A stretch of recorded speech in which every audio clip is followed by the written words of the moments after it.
Son casi las 3 de la mañana y el zumbido de mi propia respiración dentro del casco me parece el sonido más fuerte del mundo. No sé exactamente cuándo empecé a sentir este peso en la nuca, esa sensación de que el aire se ha vuelto más denso, como si estuviera pedaleando o acelerando a través de melaza.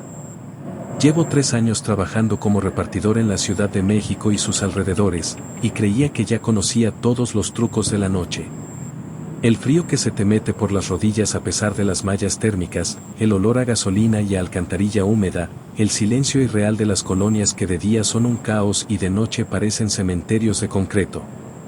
Pero esto es distinto. Lo que me pasó hace 2 semanas, y que me sigue pasando de alguna manera cada vez que desbloqueo la aplicación, no tiene un nombre que yo pueda decir en voz alta sin sentirme un poco loco. Todo empezó un martes. Era una noche de esas en las que el cielo tiene un color violáceo, cargado de esa bruma que no es exactamente neblina, sino más bien el aliento sucio de la ciudad. Mi jornada había sido normal, 3 entregas de hamburguesas en la Roma, una farmacia en la Condesa y un viaje largo hasta el sur, cerca de Mixcoac. A las 12:45 de la mañana, el celular vibró en el soporte del manubrio. Era un pedido de una taquería que suelo frecuentar porque siempre tienen el pedido listo a tiempo. La dirección de entrega estaba en una zona de Tacubaya que conozco bien, una de esas calles que se retuercen y terminan en callejones sin salida, flanqueadas por edificios antiguos con fachadas descascaradas y cables que cuelgan como lianas negras. Recogí el paquete. El olor a pastor y cebolla asada inundó mi mochila térmica, un aroma cotidiano que en ese momento me resultó reconfortante. Revisé el mapa. La ruta marcada en azul vibrante me indicaba un tiempo de llegada de 12 minutos. Comencé a rodar. Al principio, no noté nada extraño. Los semáforos en preventivo parpadeaban con un ritmo hipnótico, amarillo, amarillo, amarillo, iluminando los baches y las banquetas vacías. Pero al entrar en la zona de las calles estrechas, el GPS hizo algo raro. La flecha de mi ubicación empezó a girar sobre sí misma, como si hubiera perdido el norte. Me detuve a un lado de una barda grafiteada para reiniciar la aplicación. El silencio en esa calle era absoluto. No se oía ni un perro, ni el motor de un coche a lo lejos, nada. Solo el tic-tic-tic del motor de mi moto enfriándose. En la pantalla del celular apareció un mensaje del cliente. No era el típico cuánto te falta, o no sirve el timbre. El mensaje solo decía, sigue derecho aunque la calle termine. Sentí un escalofrío leve, de esos que atribuyes al viento que se filtra por el cuello de la chamarra. Pensé que era una broma o una instrucción mal redactada para entrar a alguna vecindad. Volví a arrancar. La calle, según el mapa, debía desembocar en una avenida principal, pero a medida que avanzaba, las casas parecían volverse más altas, más juntas, como si se estuvieran cerrando sobre mí. El pavimento, que solía ser de asfalto viejo, se convirtió en un empedrado irregular que hacía que la moto vibrara de una forma que me dolía en las muñecas. Miré la hora, 1:12 de la mañana. El trayecto de 12 minutos ya se había extendido demasiado. Lo más inquietante es que, a pesar de estar moviéndome, sentía que no avanzaba. Pasé frente a una casa con una puerta de hierro verde y una maceta rota 3 veces. Estoy seguro de que fueron 3.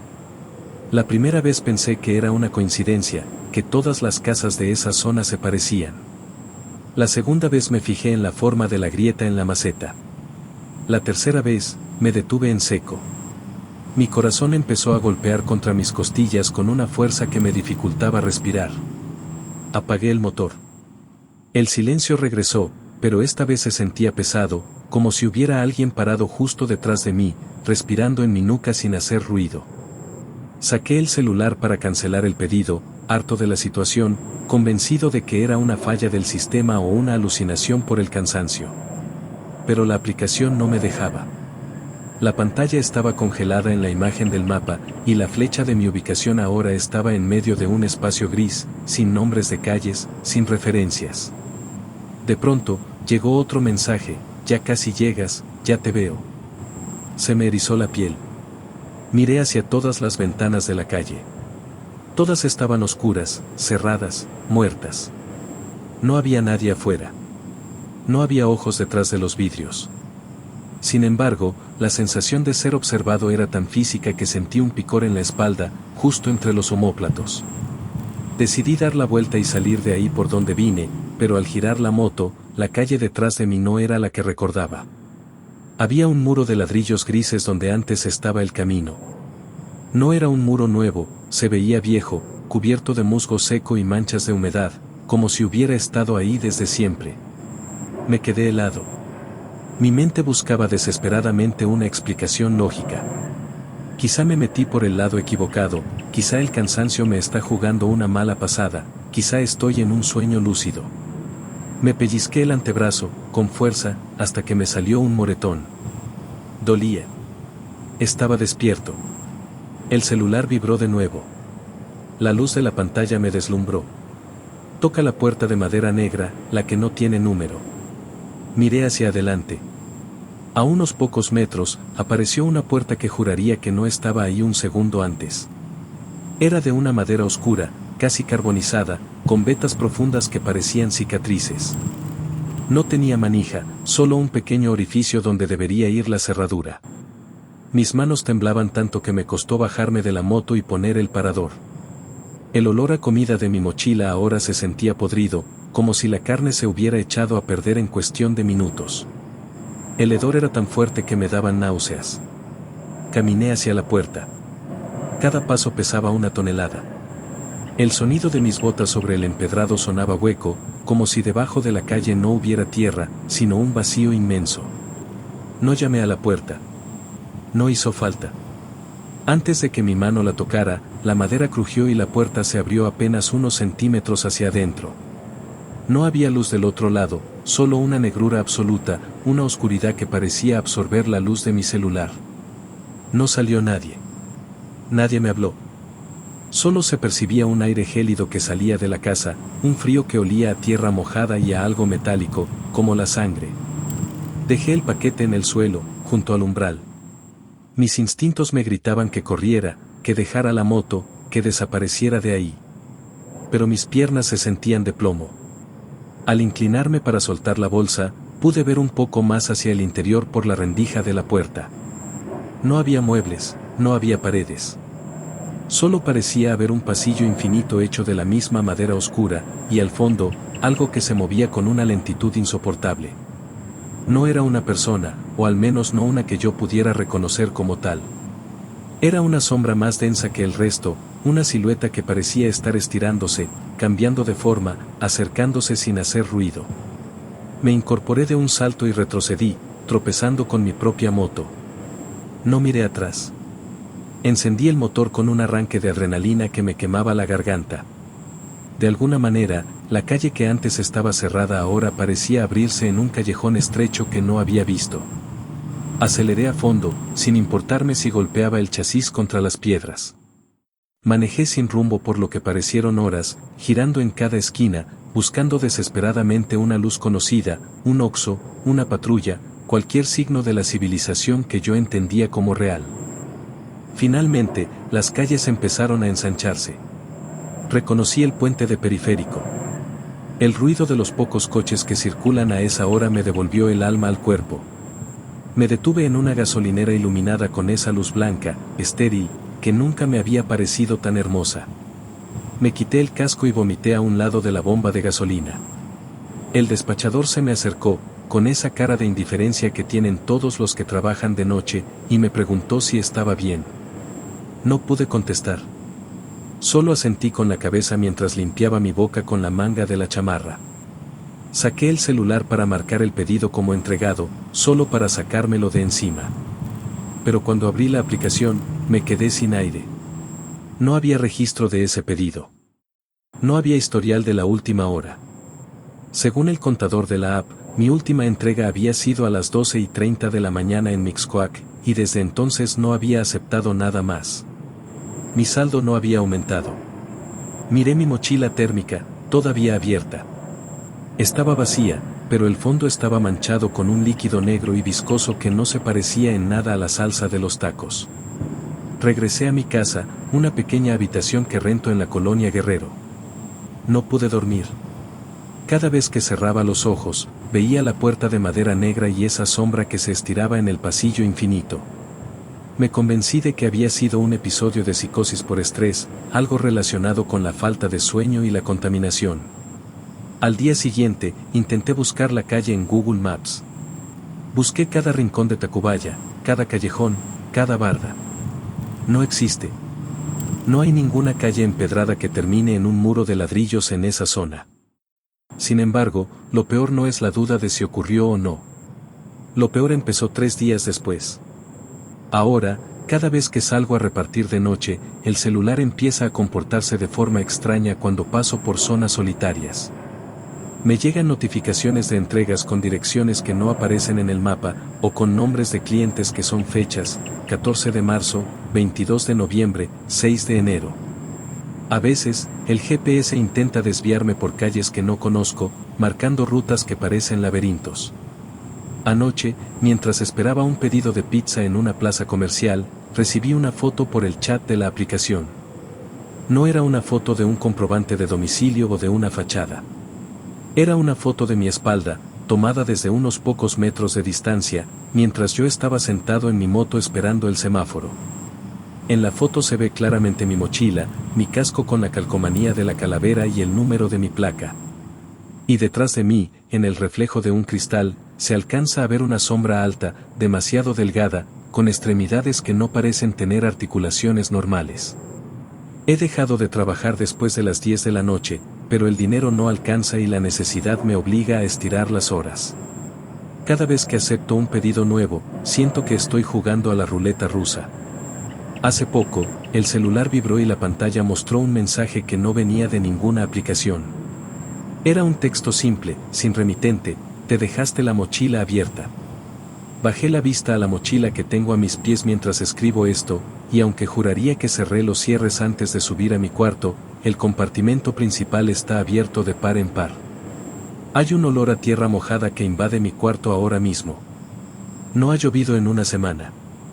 Vivo en un 3er piso, y hace un momento escuché algo que me tiene paralizado, sentado en la orilla de la cama con un cuchillo de cocina en la mano que sé que no servirá de nada. Fue un sonido suave, rítmico, que venía del otro lado de la puerta de mi habitación. Alguien, o algo, está raspando la madera con las uñas, muy lentamente, como si estuviera buscando el lugar exacto donde debería ir una cerradura que no tengo.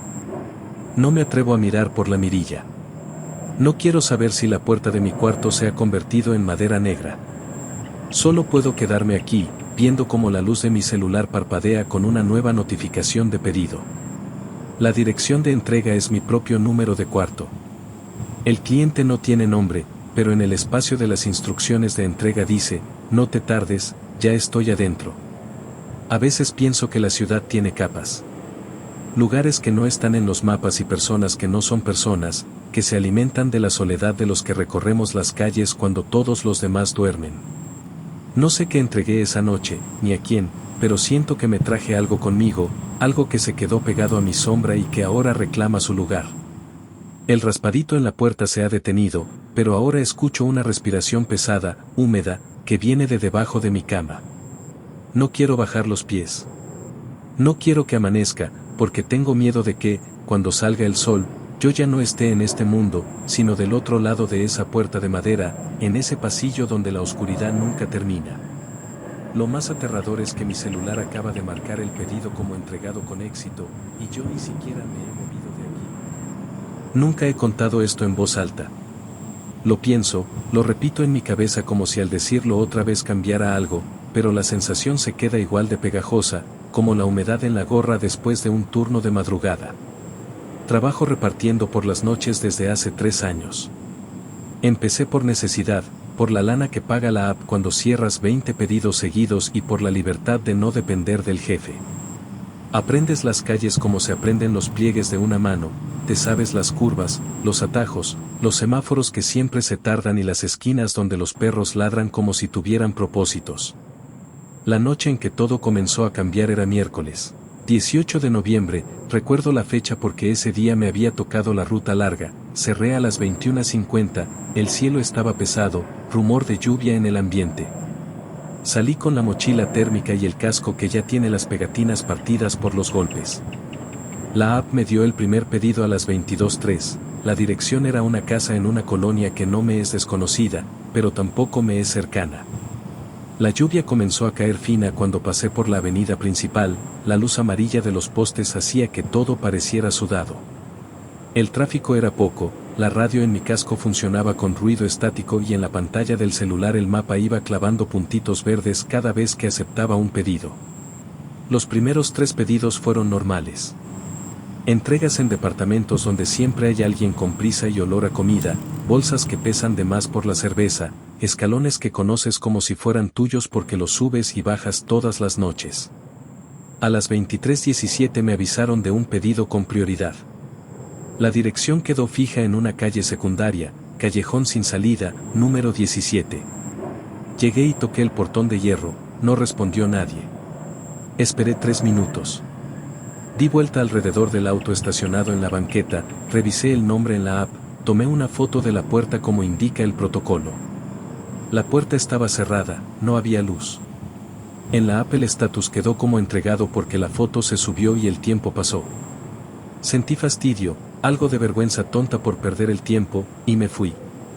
No pasó nada raro esa noche, salvo una sensación de que alguien me miraba cada vez que me bajaba de la moto. Pensé que era la costumbre de las calles a esas horas, ese silencio que se encarga de decirte que no estás solo aunque no oigas a nadie. Seguía la ruta, la lluvia remitió, la ciudad se fue apagando como un televisor viejo. A la 1:02 de la mañana recibí un pedido a la misma calle, número 17 otra vez. Lo vi y me quedé un segundo en la esquina, como si pudiera cerrar los ojos y que la app se diera cuenta de su error y lo redirigiera. Acepté porque no dejar un pedido en espera es lo que mantiene los bonos. Llegué y la casa parecía igual, pero esta vez la lámpara del patio estaba encendida con una bombilla que parpadeaba lento. Toqué el portón, tomé la foto y el receptor era otra vez el mismo nombre, la misma foto de perfil en la app, la misma que había visto antes. Di una vuelta en la cuadra. No había movimiento. En la pantalla quedó entregado. Mi mano sudaba dentro del guante. Al volver a la moto, noté que había huellas de llanta en el lodo fresco junto al bordillo. Huellas de un carro pequeño, no muy profundas, como si alguien hubiese dado media vuelta rápido. No le di importancia. Pensé en un vecino que había salido por algo, en una equivocación. Seguí trabajando. Mi cuerpo ya reconoce el cansancio, un hormigueo en los dedos, la voz baja en la garganta, la sensación de vacío en el estómago cuando sabes que la última comida fue una torta fría a las 7 de la tarde. Me dije que eran tonterías. Aunque por dentro había una atención que no se iba, una alerta sorda cada vez que pasaba por calles sin faroles. Lo que empezó como una serie de pequeños errores de la app se convirtió en un patrón. En las siguientes noches hubo más pedidos dirigidos a esa misma calle, a esa misma puerta. La app los generaba con intervalos cortos, 23:17, 1:02, 2:45, 4:13. Cada vez que llegaba a la dirección aparecía la misma fachada, la misma valla de hierro, la misma lámpara que a veces parpadeaba más rápido y otras veces se apagaba por completo. A veces al subir la foto para comprobar la entrega no aparecía la foto del cliente, solo un avatar gris sin nombre. La app seguía marcando como entregado. Empecé a sentirme como si trabajara para algo que tenía una memoria defectuosa, algo que escribía notas en la oscuridad pero que no podía explicar por qué las escribía. Con el tiempo, las entregas dejaron de ser pedidos de comida. Un día, a las 0:20, la app me mandó un paquete pequeño, sin indicación de contenido, con la única instrucción de dejarlo en la puerta y esperar confirmación por la app. Al abrir la mochila, el paquete estaba envuelto en papel tipo oficio, sin etiqueta visible salvo una franja de cinta café. La caja no tenía olor a comida ni a nada conocido, olía a polvo y a metal viejo. Dejé el paquete en la puerta, tomé la foto y esperé. El tiempo de espera en la app quedó congelado en 4 minutos y 12 segundos durante 1 minuto. La notificación de confirmación nunca llegó. La pantalla quedó encendida en el brillo azul del teléfono, y la noche se me metió en la nuca como un susto que no se nombra. Las noches siguientes fueron peor. Empecé a notar detalles que antes pasaban desapercibidos, una baldosa rota delante del portón que nadie reparaba, cáscaras de naranja amontonadas en el mismo rincón. Una bicicleta infantil atada con una cadena oxidada que permanecía en la misma posición. Una vez, al devolverme, encontré una pequeña figura de juguete apoyada en la reja, con la pintura desconchada y el ojo derecho borrado. No recuerdo haberla puesto ahí. Mi instinto fue la confusión y un poco de ira. ¿Qué pedo con la gente que deja basura? La tomé y la guardé en la mochila por costumbre, porque a veces la gente regala cosas y no tienes tiempo de rechazarlas. Esa pequeña figura empezó a aparecer en distintos lugares. La encontraba en la esquina de otra calle, encima del cofre de un coche, dentro del hueco del muro de una casa donde nunca antes había visto nada. No había huellas de manos sucias alrededor. Nunca la vi en un lugar donde alguien la hubiera dejado a la vista, siempre estaba en un sitio donde solo la notabas si te detenías. Me acosté a pensar en quién podría hacer eso. Me dije que era alguien con demasiado tiempo libre o un vecino con manías. No formulé teorías para no parecer loco. Pero la cosa dejó de ser una casualidad. Hubo una noche, a las 3:33, en la que la ciudad estaba vacía y el aire tenía ese olor entre goma quemada y comida recalentada que se pega a los zapatos. Iba bajando por una avenida secundaria cuando vi un coche estacionado con las luces apagadas. No era raro, veces los coches se quedan por horas en la calle. Lo que me generó incomodidad fue que al dar la vuelta noté que el coche había cambiado de posición sin que yo me lo hubiera explicado. Era la misma marca, el mismo vehículo, pero estaba ahora a la mitad de la cuadra, como si alguien lo hubiera movido mientras yo no miraba. Mi reloj marcaba 3:36. Miré hacia atrás por puro reflejo y mi moto quedó iluminada por la luz de un poste que estaba justo detrás. Vi mi propia sombra larga sobre el asfalto, pero algo en la sombra no coincidía, la silueta parecía adoptar un gesto que no era el mío, una inclinación de cuello demasiado humana para ser solo un error de luz. Me detuve, la respiración más corta, y sentí que el cuerpo me pesaba. Dormí mal. No es la primera vez que el silencio de la madrugada se lleva tus pensamientos y te devuelve versiones más duras de ti mismo. Pero esa noche la ansiedad se pegó como película al desayuno. En el trabajo terminé distraído, devolví pedidos a direcciones equivocadas y mi moto pareció tener más vibración de lo normal. La rutina se comenzó a romper de formas pequeñas y molestas. Empecé a revisar la app con cuidados nuevos. Me fijé en los números telefónicos que venían con los pedidos. A veces aparecía un número local, otras no aparecía ninguno. Había un patrón que se me antojaba semicircular, los pedidos sin número venían siempre entre la medianoche y las 4 de la mañana. Los pedidos con número estaban siempre antes de las 10 o después de las 6 de la mañana, horarios con luz. Hice un acto de diligencia boba, guardé en la memoria del celular los números que sí venían y a los que sí contestaba la gente. Ninguno de los números asociados a la calle número 17 contestó. Llamé una noche. Nadie respondió. Mandé un mensaje por la app explicando que no había nadie para recoger. No obtuve respuesta. La app marcó el pedido como completado. Me empezó a perseguir la sensación de que la dirección me buscaba a mí. A una semana de empezar a notar esto, mi madre me habló por teléfono a las 14:10 y me pidió que tuviera cuidado. No le conté todo, dije que era estrés, que siempre me cambiaba la cabeza con las noches y que ella no se preocupara. Guardé la llamada y me fui para el turno. Esa tarde tuve la sensación de que alguien me había estado observando desde un balcón. Me giré y vi solo persianas cerradas. El punto de quiebre ocurrió la noche que tuve que cruzar la carretera para llegar a una colonia pequeña de casas bajas. Era domingo, 29 de noviembre. La temperatura marcaba 19 grados a las 07. La neblina empezaba a trazar líneas en el asfalto. Mientras encaminaba la moto por la calle principal, escuché el sonido de una puerta que se cierra lejos, el tipo de ruido que baja la sangre por las orejas. El pedido era otra vez para el número 17. Al llegar me topé con la puerta entreabierta. El portón metálico no estaba cerrado del todo, la cortina de la casa moviéndose con calma por el viento. En la entrada había una silla plástica blanca invertida, como si alguien hubiera tratado de impedir el paso de forma irregular. Me llamó la atención el olor a desinfectante muy fuerte, mezclado con algo más dulce, como si alguien hubiera frotado detergente y después dejado una vela de vainilla encendida. Puse la caja en el suelo y simplemente me quedé ahí un rato más largo del necesario. Saqué el teléfono para tomar la foto y, por instinto, abrí la cámara trasera para que, si alguien estaba viendo la puerta, al menos supieran que había pasado por ahí. No hice más que eso, no toqué el umbral. Cuando revisé la foto en la pantalla vi algo que no debería estar ahí. No era un rostro ni un cuerpo, era un reflejo, una mancha gris en la ventana del fondo que tenía la forma de una cabeza inclinada. Mi primera reacción fue pensar que era un defecto de la cámara, una mota de polvo o un reflejo. Froté la lente con la manga y tomé otra foto. Lo mismo. No moví la moto del lugar porque, aunque me invadió el miedo, la rabia de ser manipulado por una ilusión me frenó. Subí la foto a la app como prueba, marqué entrega y seguí. Esa noche me costó respirar. Me sentí observado incluso en calles donde había gente. Vi el mismo coche apagado, la misma bicicleta oxidada, la figura de juguete en un buzón. Empecé a tener sueños raros donde entregaba paquetes en casas que no existían y me devolvía a mi cuarto para encontrar la puerta abierta. Me desperté sobresaltado a las 5:30, con las manos temblando. Decidí intentar entender.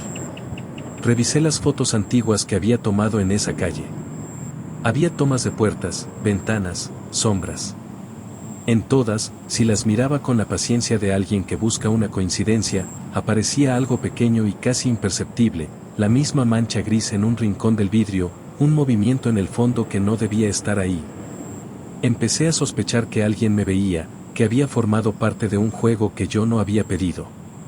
Una noche, cansado de sentirme perseguido por mi propio trabajo, me negué a aceptar los pedidos hacia esa calle. La app insistió, me llegó una racha de pedidos con bonificación si los completaba en 45 minutos. La necesidad gana. A las 2:22 acepté uno más. Llegué al portón y, ahora que lo pienso, había algo que no pude explicar. La silla plástica estaba colocada del lado contrario, como si hubieran sentado a alguien y la hubieran levantado de golpe. Al fondo, junto a la pared, había un rastro de pisadas pequeñas en el polvo, como si una persona hubiera caminado de puntillas. No había casa con luz ni ningún ruido humano. Tomé la foto, subí la entrega y me fui con la sensación de que me había metido por accidente en una escena que alguien había armado para husmearme. Fue a mediados de diciembre cuando todo escaló. Encontré un papelito en la mochila. No estaba dentro de la caja, ni fuera, estaba entre el forro y el cierre de la mochila, doblado con cuidado. No tenía palabra escrita, solo un dibujo hecho con lápiz, una casa con una puerta, un número 17 en el buzón y una pequeña figura dibujada en la esquina del portón. No había letra, no había firma. Mi pulso se aceleró como cuando alguien te toca de improviso.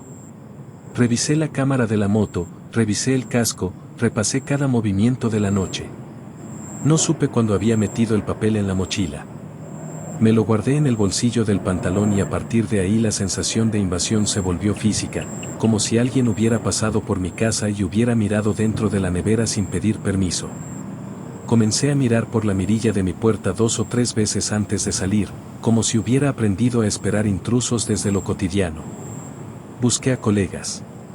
Les conté, con cautela para que no me tomaran por un chico asustadizo, sobre las entregas repetidas y el papelito. Uno me dijo que a veces la app lanza pruebas o señales, otro me dijo que podía ser una broma de chavitos. Nadie te dice que los repartidores se cuidan entre sí con más silencio que palabras. La mayoría asume que el peligro es un perro grande, un conductor agresivo o un ladrón con la vista rápida. No hay protocolos para la sensación de que un trabajo te observa. Llegó la noche de Navidad y yo tenía turno. La ciudad olía a pino y a comida que se había recalentado muchas veces. A las 23:58 acepté el último pedido. La dirección era la de siempre. Sentí esa mezcla de rigor y fatiga que te obliga a terminar. Esta vez la puerta estaba abierta y una luz muy tenue salía del interior, como si alguien hubiera dejado la televisión prendida. Dejé la caja dentro del umbral y, por un impulso que hoy me avergüenza, entré solo un paso para dejar la foto donde se pudiera ver mejor. La sala estaba vacía, limpia, con la mesa puesta para nadie. No había nadie en la cocina ni en los cuartos. En la repisa del mueble vi la pequeña figura de juguete colocada de espaldas a la puerta, mirando hacia la pared. Cuando me incliné para tomar la foto vi que debajo de la figura había otra cosa, una foto impresa en papel mate. Me acerqué y la recogí con cuidado. No había palabras, solo una imagen granulada de mi propia casa vista desde la calle. Reconocí la ventana de mi cuarto, la reja que compré hace años, la placa oxidada junto al buzón. La foto estaba cerrada con cinta café por detrás. Mi estómago cayó como si alguien hubiera cortado la cuerda que lo sostenía. No sé cuánto tiempo estuve ahí. La respiración se me había vuelto un ruido metálico. Dejé la foto en la mochila y salí sin mirar atrás. Al llegar a la moto sentí la necesidad de arrancar como si huyera de algo que aún no entendía. No me detuve hasta haber pasado 2 semáforos. Solo llegué a casa cuando amanecía y el cielo estaba húmedo. Cerré la puerta, apagué la luz y me senté en la oscuridad con la foto encima de las piernas. Miré la imagen hasta que mi vista se volvió borrosa. La casa en la foto estaba tomada desde un ángulo que solamente yo hubiera podido conocer si alguien hubiera estado observando mi ventana por varias noches. Pensé en la silla plástica, en las huellas, en la mancha en el vidrio. Pensé en la figura de juguete que aparecía en todas partes como un marcador. No llamé a la policía por miedo a que me dijeran que estaba paranoico y por temor también a que, al hablarlo alto, algo se volviera más real. Tampoco hablé con mi familia porque no quería preocuparlos. Guardé la foto en la mochila y la foto me acompañó durante el día, acurrucada entre el casco y el impermeable. A veces la saco y la miro como quien mira una herida que todavía supura. Las noches siguientes cambiaron mi cuerpo. Empecé a no reconocer mis manos al encender el teléfono. Me costaba trabajo recordar si cerré la puerta. Cada crujido en la madrugada me hacía girar la cabeza. Dejé de pasar por la avenida principal y empecé a tomar calles más largas que siempre están más iluminadas, pensando que la luz me daría cierta protección. No funcionó. Hubo una madrugada en la que un coche me siguió por 3 cuadras con las luces apagadas. No vi caras, solo la silueta del conductor y la sombra de su espejo retrovisor. Me detuve en una estación de gasolina y el coche se quedó unos minutos parado al otro lado de la calle. Cuando salí, el coche ya no estaba. Sentí que alguien había estado mirándome mucho antes de que yo me diera cuenta.